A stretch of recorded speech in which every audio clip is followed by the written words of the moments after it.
인파로 북적대는 시드니 항구, 미로와 같은 거리들과 시원하게 뻗은 정글의 활주로들, 그리고 현대식 의료기관과 오지마을의 진료소까지 역동적인 선교 현장 남태평양지회로 여러분을 초대합니다.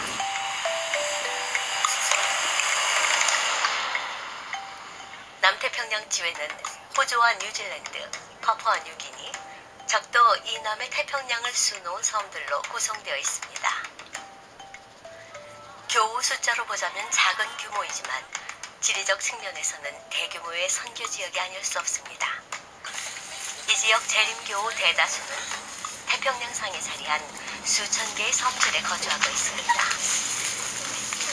나우루, 피지, 사모아, 솔로몬 제도, 퉁가, 투발루, 바누아투와 같은 섬들이 여기에 포함됩니다.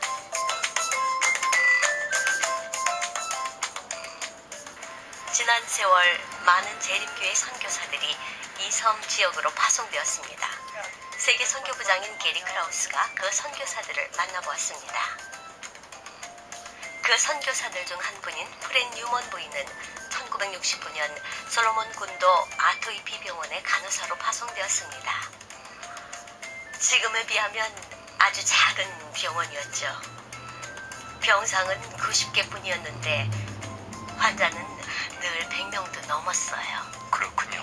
그래도 환자를 돌려보낼 수는 없었어요. 며칠을 마다 않고 간호를 저어서 병원에 온 사람들이었거든요. 뉴먼 부인은 병원에서 오랜 친구를 만났던 날을 회상했습니다. 정말 잊을 수 없는 날이었죠. 어느 날 아침 병원에 출근했는데 한 낯익은 이름의 환자를 보게 됐습니다. 그의 이름은 다닌 와나수카였는데 제가 수련받을 때 펜파를 했던 사람의 이름과 같은 이름이었어요.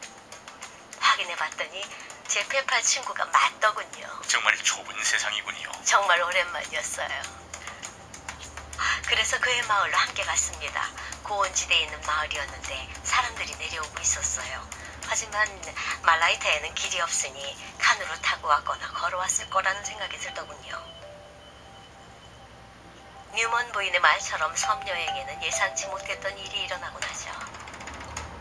그렇게 해서 그날 간호 타는 법을 배웠답니다. 아주 유용한 기술을 배우셨네요. 맞아요. 숨을 참고 있는 동안은 아무 문제 없었답니다. 그런데 숨을 내쉬자마자 물에 빠졌어요. 옆에 있던 어린아이마저 저를 보고 웃음을 터뜨리더군요. 정말 재밌는 광경이었겠네요. 1964년 또 다른 선교사인 버드 가트리와 그의 가족이 솔로몬 군도에 파송되었습니다. 당시 작은 배가 하나 있었습니다. 그런데 가서 보니 그마저 고장이 나 있더라고요. 알 수 없이 당분간 카누를 타야 했었죠. 그때 우리 딸이 겨우 2달밖에 되지 않았는데 많이 불안했어요. 수리를 마친 배가 돌아오자 그나마 다행이다 싶었습니다. 솔로몬 군도에 아기를 데리고 가셨다고요? 파송될 당시 딸이 태어난 지 며칠 되지 않았어요. 몇 주만 되었어도 훨씬 나았을 거예요. 갓 태어난 아이와 함께 떠나자니 정말 큰 결심이 필요했겠어요. 그곳엔 제대로 된 의료시설도 없었을 텐데요. 몇 시간을 가야 의료시설이 하나 있었어요. 솔직히 고백하자면 도착하자마자 큰 충격을 받았습니다. 학교가 있어 가봤더니 학교 입구에 명판이 하나 붙어 있었어요. 거기엔 선교사로 왔다가 아내를 잃은 선교사의 이야기가 적혀 있었답니다. 그때 생각했죠. 내가 도대체 무슨 짓을 한 건가요? 하지만 선하신 주님께서 저희를 잘 돌봐주셔서 아무 탈 없이 지냈습니다. 린 앤더슨 부인은 1968년 파푸아 뉴기니의 토고와 나완자 병원에 파견되었으며 곧이어 1000km 뒤에 달하는 세피강을 오르내리며 진료하는 이동 진료소에서 일하게 되었습니다. 거의 2년 반 동안 강을 오르락 내리락 하며 진료소를 운영했습니다. 하루에 오가할 수 있는 거리 안에서 움직였어요. 나중에는 한 번에 300km 정도의 구간에서 진료 활동을 했어요. 세피강의 전체 길이는 1000km에 달했어요. 지금 생각해도 대단한 일이었습니다. 강가에 사는 5세 미만의 모든 아이들에게 예방주사를 맞추고 모든 임산부들을 돌보고 근방의 학생들도 돌봐야만 했습니다. 어떤 학교는 학생 수가 200명이 넘었어요. 학교도 많았죠. 마을 규모가 큰 곳은 진료하는 데 6시간도 걸렸습니다. 그 시절을 되돌아보면 우린 강에서 사는 거나 다름없었어요. 샛빛강가에 사는 모든 사람들이 저희의 환자였어요. 한 회차에 진료 업무들도 많은데다 3개월에 한 번씩 예방주사를 놔야 하다 보니까 거기에 살 수밖에 없었죠. 그곳에서 일하던 중에 제 아이를 잃었던 일이 있습니다. 아이가 죽었어요. 장례를 치르고 진료소에 돌아오니 사람들이 말하더군요. 백인 여자의 아기가 죽을 줄은 몰랐다고 하더라고요. 불행한 일이었지만 그 일을 계기로 그곳 여성들과 가까워졌습니다.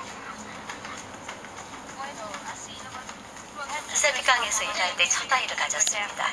출생 후 2주차에 제 딸은 처음으로 진료소에 갔습니다. 아이가 2살이 될 때까지 그곳에서 근무했고 전 어딜 가든 아이를 데리고 다녔습니다.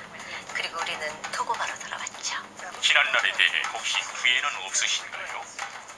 없습니다. 전 의료 선교사 외에도 어린이 안식일학교 교사로 일했답니다. 어딜 가든 아이들이 있으면 어린이 안식일 학교를 맡아 운영했는데 전 그 일이 참 의미 있었다 생각합니다. 재림교인이 아닌 아이들도 그 시간을 정말 즐거워했습니다. 저와 함께 했던 추억이 그 아이들의 인생에 좋은 변화를 선물했길 바랄 뿐입니다. 선교사들의 사랑과 헌신이 초석이 되어 이 섬 지역에서 교회가 탄탄하고 빠르게 성장해 올 수 있었습니다. 하지만 여전히 남아있는 과제들이 많습니다.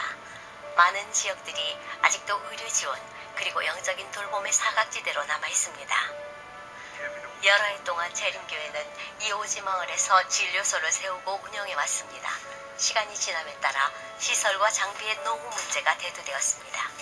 2007년 남태평양 지회 재림교회는 진료소 입양 사업을 발족했습니다. 이 사업은 호주와 뉴질랜드 재림교회들을 각각 지회 내 지역의 진료소들과 자매결연을 맺어주는 것을 내용으로 합니다.